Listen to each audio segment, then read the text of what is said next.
1600 hours Universal Time, 1800 here in Paris. You're listening to Radio France International.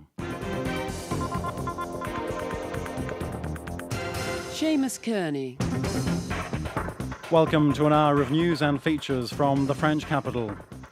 The main news this hour: dramatic scenes in the United States. Terrorists are blamed for attacks in New York and in Washington.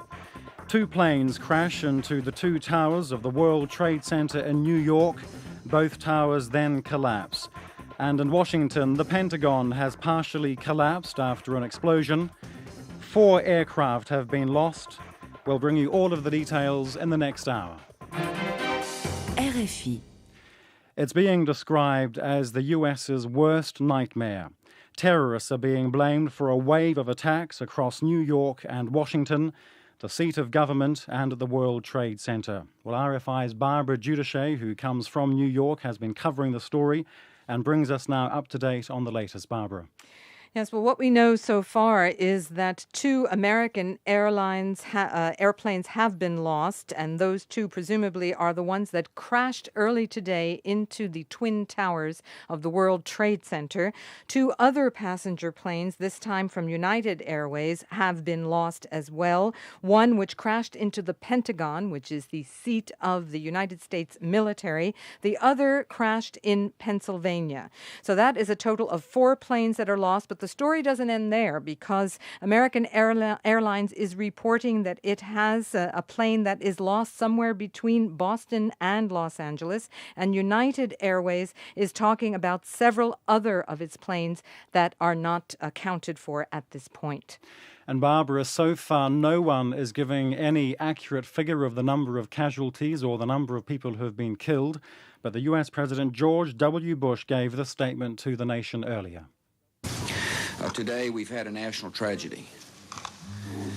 2 airplanes have crashed into the World Trade Center in an apparent terrorist attack on our country.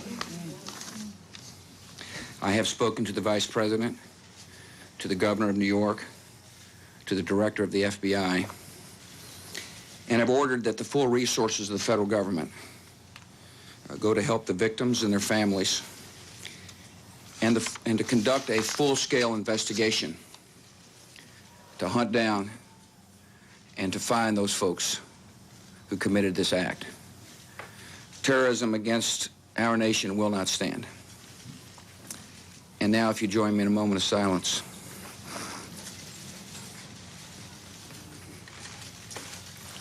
May God bless the victims, their families, and America. Thank you very much. That was the US President George W. Bush talking to the nation earlier today. Well, RFI's Barbara Duduchet. Barbara, the 2 planes crashing into the World Trade Center, those 2 towers now collapsed. That's an incredible sight to see. It was an incredible sight, and I think that there were millions, if not over 1 billion people who saw it happen live on TV. Those reports were coming in all around the world. Television sets people were glued to their television sets. Various international news agencies had that flashing round the world. It was a spectacular sight. The 2 planes crashed within 18 minutes of each other into the building, and that's what immediately set off the speculation that it was a terrorist attack. Soon after that, about an hour after that, the buildings collapsed. First one, and then about a half hour later the other. That is 102, 110 stories just collapsing before our eyes round the world, with many, many people still blocked in the building. There are about 50,000 people who work in the World Trade Center. We do not know at this point how many people were caught in that horrible accident.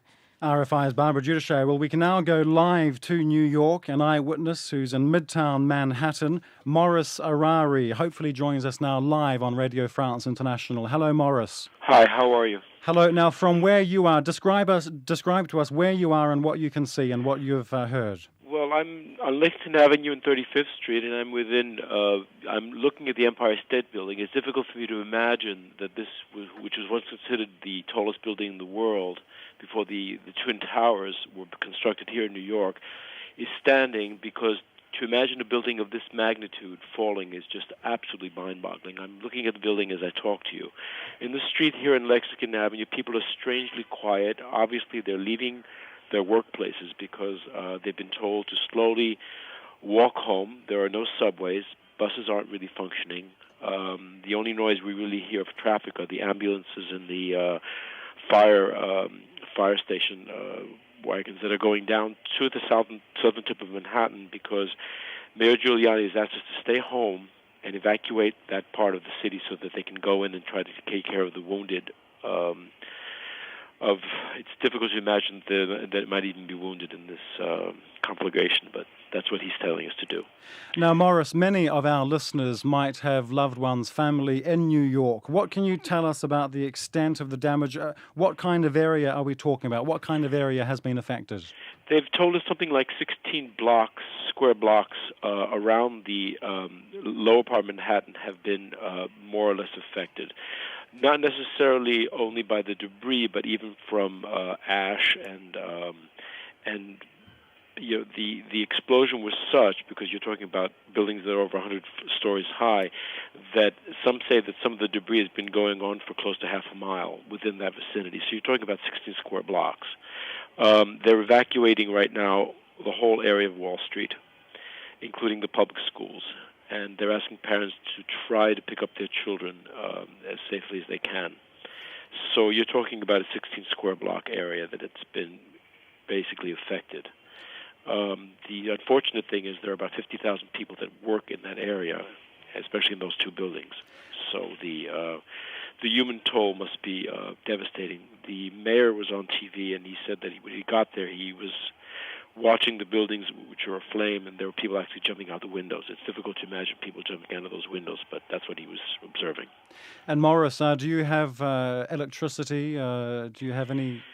It's been difficult getting certain communications going on the phone. Electricity seems to be functioning. People are relatively calm. There's no panic. They're worried about maybe some of the infrastructure that's been affected, because there are a lot of subway lines and power lines that do arrive at that point in Manhattan, and people are wondering if there has been extensive damage done underneath the buildings themselves. And Morris, the impact. Morris, we can hear behind you the sirens. Obviously, yes. Emergency services are continuing to do all they can to help, but it's absolutely mind-boggling. How can they help when there's been this kind of destruction? It's difficult to imagine. No one has an answer. The mayor himself is speechless. They've mobilized every single hospital. They've asked all the operators who work for the telephone companies to please come to man the switchboards. There's a shortage of operators, even because of the phone calls. Buses, the few that can get through, are absolutely packed. It's very difficult to imagine how they can come to the aid of these people. And from what you hear, there's a lot of traffic that's just blocked here, and they're trying to get the ambulances down there as quickly as they can. But there is no answer. The mayor himself is speechless. The National Guard is coming in. The governor of New York is sending the National Guard. And they're going to try to do the best they can, but the devastation is amazing. And Morris, we're hearing on television, it's very definite now that it was a terrorist action, aircraft hijacked. You, as a New York resident, people are saying it's like a film. I mean, we would never see this kind of act on American soil. What are people saying? I know that you're trapped in your home, but what is going through your mind?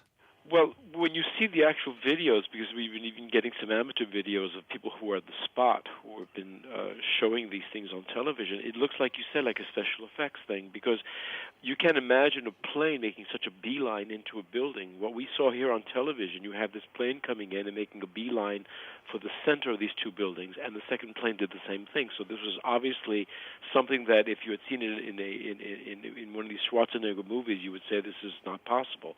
And then you see them go right through the building, burn a hole right into one of the two buildings, and when you see the actual building collapse half hour later, it's difficult to imagine this is not a stunt. These are landmark buildings of New York City. It's one of the places that all New Yorkers know. They congregate there. We have friends that we bring there for tourism. We are very shaken by the idea that these symbols of New York City have been absolutely destroyed within a matter of a half hour. So we are very shaken. I mean, people are just basically going home now in the streets from what I see here, and they're shell-shocked. There's no other way to describe it. My friends that call me to make sure that we're all safe and sound are just absolutely shocked. We don't have words to describe it. And it is very, very devastating to see. It is devastating to see. There's no other. These are buildings, if you've ever been at their foot, they're amazingly tall buildings. They're over 100 stories high, and they've collapsed within a matter of minutes. Okay, from New York, that was eyewitness Morris Arari. Can you hold the line for us, because we'll hopefully come back to you later in the program from Midtown Manhattan. Well, RFI's Barbara Giudice, who's joined us in the studio, who comes from New York. Barbara, the area we're talking about, this is a very symbolic area. If there was going to be some kind of terrorist action, this would have really been the place to hit. That's it. The two areas. We're talking about the seat of government in Washington. We're talking about the headquarters of the United States military in Washington. We're talking about the financial center of the United States in New York, and we can fairly say the financial center of the world. So this is being billed now as a terrorist attack, and it is no wonder that they chose these two cities. It is highly symbolic that we would choose the areas that are the power centers of the United States of America. Now, Barbara, let's now switch the focus to Washington, the seat of government, where there have also been attacks. Yes, as we said earlier in the program, there were two planes that went missing by American Airlines, and we are presuming that both of them crashed into the Twin Towers in New York. United Airlines has reported two planes that went missing, one which hit the Pentagon. Now, this, again, seems like it's coming out of a Star Wars movie. No one in the United States would ever think that the United States Pentagon, as I said, where the military is located, the headquarters of the U.S. military, could be hit. Another plane went down in Pennsylvania. We have less word on that. But we are talking about the Pentagon. We are talking about an explosion in the State Department. The State Department is the equivalent of the Foreign Office. We are also talking about various reports came in about the White House. The White House was evacuated, but the White House has not been hit. President Bush was in Florida at the time of these events. He is heading back to Washington, D.C. at the moment. We know that he is safe. There have been orders have gone out for all the federal buildings in Washington to be evacuated. Other federal buildings across the United States have been evacuated as well, or people have been asked not to go to work. Let's not forget that we are talking about a country that is the size of a continent, so that people who were awakening in New York and getting this news, or who were at work at 9 a.m. at that same time, it was only 6 a.m. in Los Angeles. There are reports that an American Airlines has lost a plane that was on its way to Los Angeles from Boston. United Airlines has lost several other airplanes. So this drama may not be over yet as we talk, Seamus. RFI's Barbara Giudice. Now, I can tell you that all airports in the New York and Washington areas were shut down on Tuesday after the attacks. Airports closed in the New York area included John F. Kennedy International, LaGuardia International Airport, and Newark International. In Washington, Dulles Airport, or Dull Airport, I'm not sure, Ronald Reagan Washington National and Baltimore Washington International were completely shut down as well. Now, there's been a lot of world reaction to the events in the United States. RFI Zoe Eisenstein now tells us the world reaction. Well, as well as the reports of condemnation and sympathy going out to the United States from all over the world, we've also got reactions, concrete reactions, as well as all the flights, transatlantic flights being diverted to Canada. We've got Britain saying it's heightening its state of alert at government buildings and at diplomatic posts around the world after these US attacks. That's Foreign Secretary Jack Straw announced that in Britain. He said that the alert states at British diplomatic posts abroad had been raised to their highest level, and the British citizens in sensitive areas had been told to exercise caution. Now, the US-Mexico border is now closed. We've just heard that news coming in. Meanwhile, the German Foreign Minister Joschka Fischer, who says he's horrified and shocked by the attacks in the US, has gone into a crisis session with Chancellor Gerhard Schroeder after the two airplanes crashed into the World Trade Center in New York. Now, meanwhile, the US Embassy in Lithuania has been evacuated and will be shut for business after the incidents. And Israel says it's evacuating its diplomatic missions in the United States. So there's reactions from all over the world, as well as obviously reports of sympathy from world leaders. Well, that was RFI's Zoe Eisenstein giving us the world reaction to the events in the United States. And just to recap the latest news, and that is that dramatic pictures have been shown around the world showing that both towers of the World Trade Center in Washington collapsed after two planes crashed into them earlier today. Now, as you can imagine, downtown Washington is in complete chaos as hundreds of thousands of federal employees flood onto the sidewalks and streets after receiving orders to evacuate their buildings. Apparent terrorist attacks on the World Trade Center, including the Pentagon, at least a two-block area around the White House, has also been closed off to pedestrians and vehicles. Now, of course, we're broadcasting to Africa in this program, and this news of the terrorist attacks in the United States will bring back memories of 1998 in Nairobi in Kenya, when a bomb exploded at the US Embassy. Hundreds were killed. Well, our correspondent in Nairobi, Aura Ondeko, joins us now live on the program. Hello, Aura. Hello. And I suppose there's been shock at the news of what's happened in the United States today. Yes, Kenyans are actually shocked at what happened. Kenyan President Daniel Arap Moi has already sent a message of condolences to U.S. President George Bush and all the American citizens following this tragedy. It reminds them, it evokes the very vivid memories of what happened in August 1998, when over 240 people were killed in a twin terrorist bomb attack on Nairobi and the Tanzanian capital, Dar es Salaam.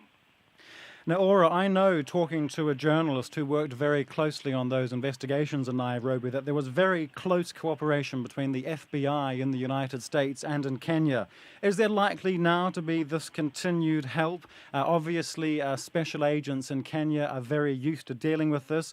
They have huge dossiers on terrorist acts, on U.S. targets. Is this likely to sort of to prompt some sort of close cooperation?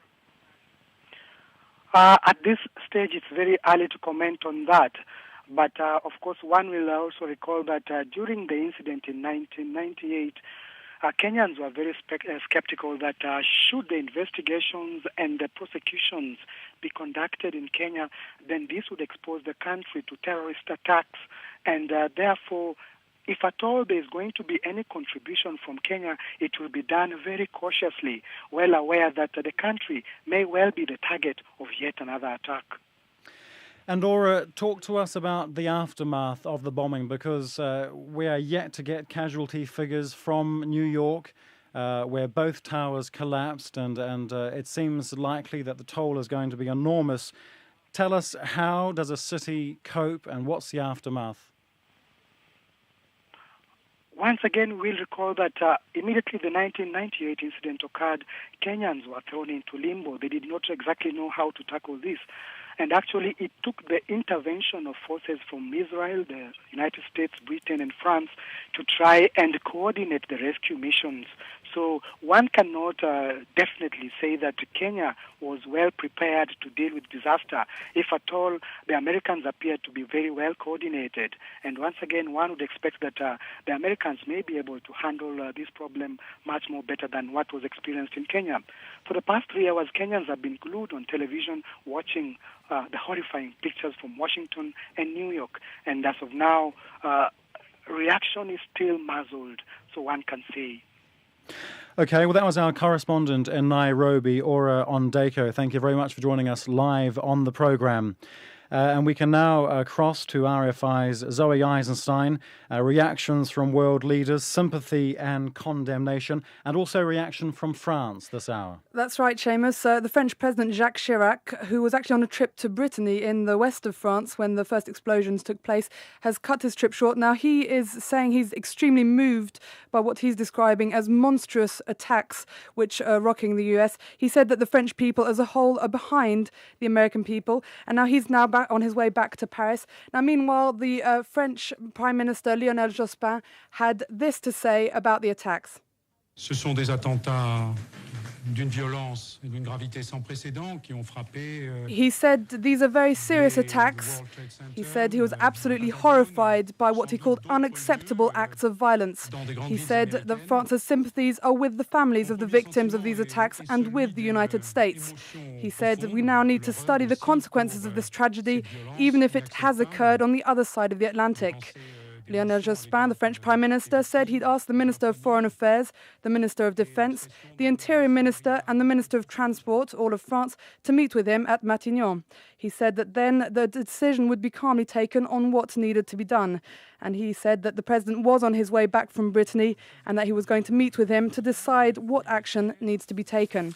Et nous aurons sans doute à examiner ensemble, là aussi, les décisions qui doivent être les nôtres. Les ministres sont là justement pour prendre les précautions qui apparaissent nécessaires dans une situation qui frappe les États-Unis, mais qui doit rendre chacun attentif. And that was French Prime Minister Lionel Jospin on that news from the United States. Meanwhile, EU officials, Seamus, are describing this as acts of war by madmen. Meanwhile, we've got Israel, as I said, evacuating its diplomatic missions in the US. We've got the US Embassy in Lithuania evacuating. Meanwhile, we've got British Premier Tony Blair saying he's terribly shocked, and his Foreign Secretary Jack Straw promised that Britain would provide whatever help it could to the United States to catch the perpetrators of these series of what seemed to be terrorist attacks.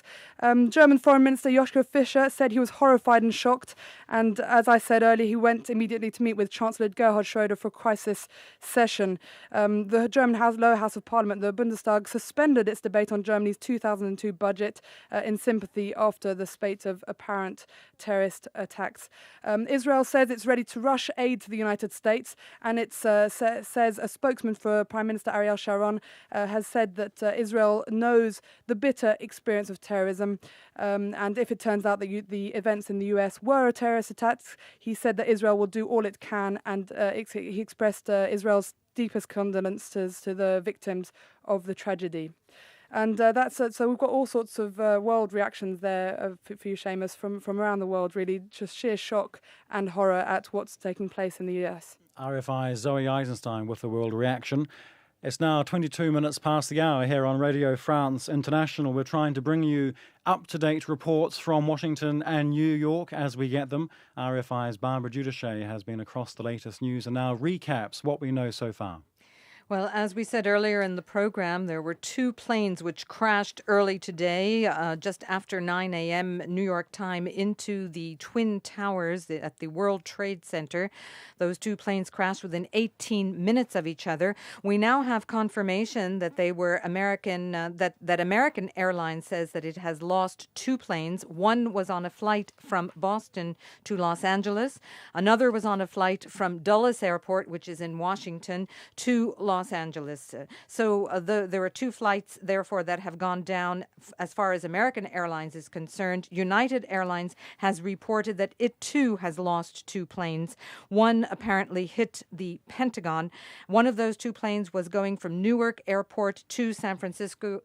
Newark is a town just outside of New York. It's part of the greater metropolitan area.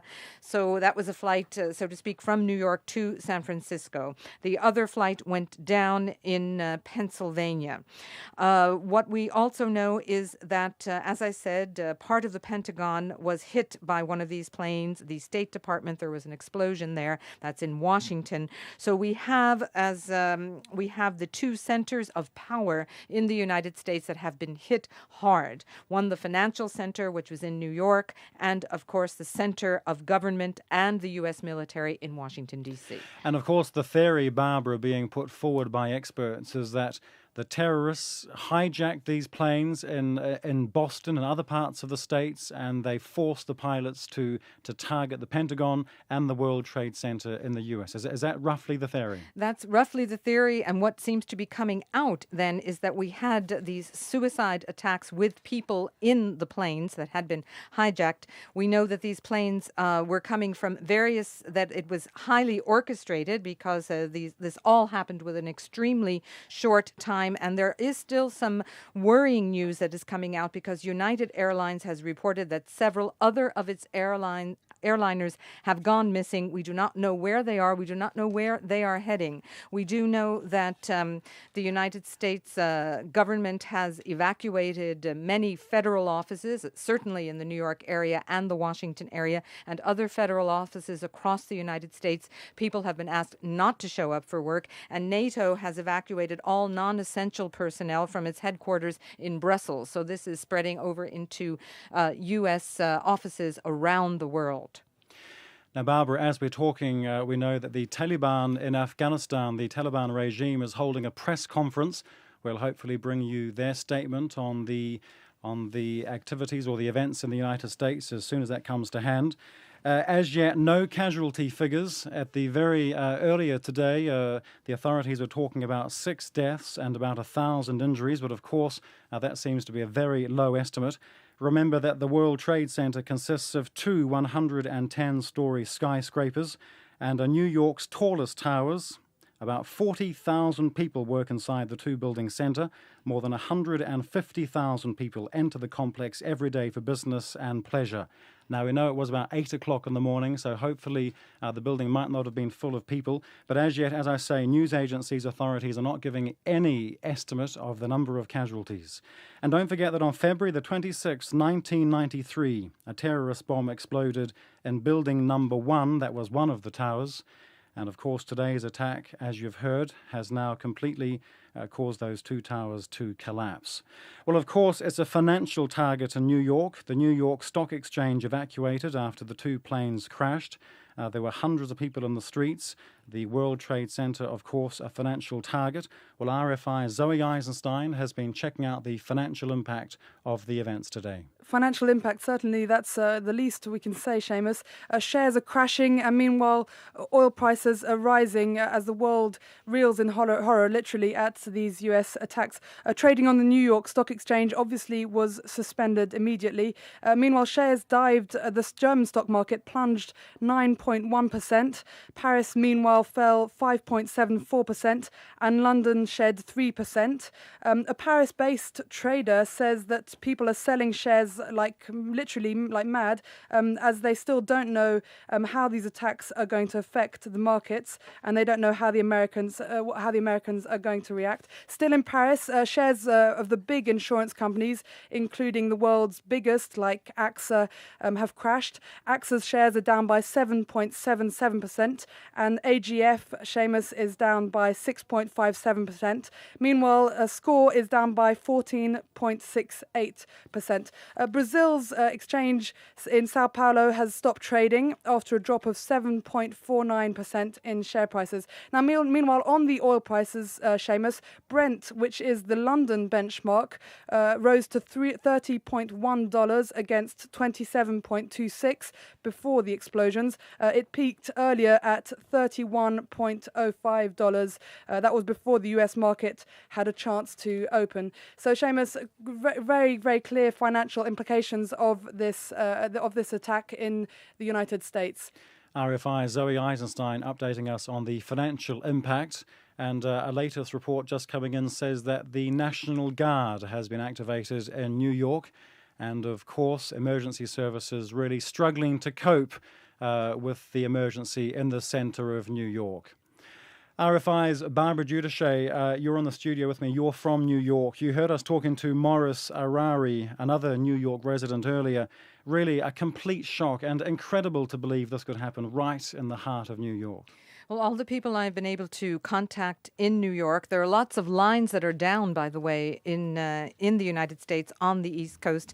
But people who are experiencing this horror firsthand in New York have been saying that they are watching the ambulances go up and down the avenues that run north and south in Manhattan in an attempt to evacuate as many people as possible. As you said, Seamus, we do not know how many people have been killed or how many have been injured, but in the World Trade Center, the two buildings, the Twin Towers, there are between 40 and 50,000 people who work there every day, and they are attempting now to evacuate Lower Manhattan. The mayor of the city has asked people to leave the area on foot to make room for the ambulances that are going into the area. Hospitals have been mobilized all over Manhattan. There is only, I believe, one hospital in Lower Manhattan, so all the hospitals in Manhattan have been mobilized. The mayor of the city, whose office is right near the World Trade Center, said that he could see from his window that people in the World Trade Center, before it collapsed, were throwing themselves out of the window in order to escape the flames inside. One of the witnesses we contacted said that people were being evacuated on office chairs with wheels. They were taking wounded people out in any way they could, including office chairs with wheels, anything to get them out of the area. We must remember that when two buildings of 110 stories collapse, it means an awful lot of rubble, and the rubble, the dust, the smoke has been covering an area of half a mile round. It's a 16-block area that is affected at the moment in Lower Manhattan. As you said just a little bit earlier, the National Guard has been mobilized. This means that there are going to be more people being able to go into the area to rescue those that are still alive. And I see the mayor of New York City, Rudy Giuliani, calling for people to stay calm and, in fact, to evacuate Lower Manhattan. And we can see pictures broadcast from American news channels showing people injured being lifted into ambulances. An incredible sight in the United States. You're listening to Radio France International. We'll hopefully bring you more reports. We're yet to cross to Washington to our correspondent Dick Rosset, who's been covering the events there. Difficult to get through at the moment, but hopefully we'll bring you that as soon as it comes in. It's now 31 minutes past the hour here on Radio France International. We'll return to our normal programming and join you again a bit later for a further update from the United States, the terrorist attacks in New York and Washington.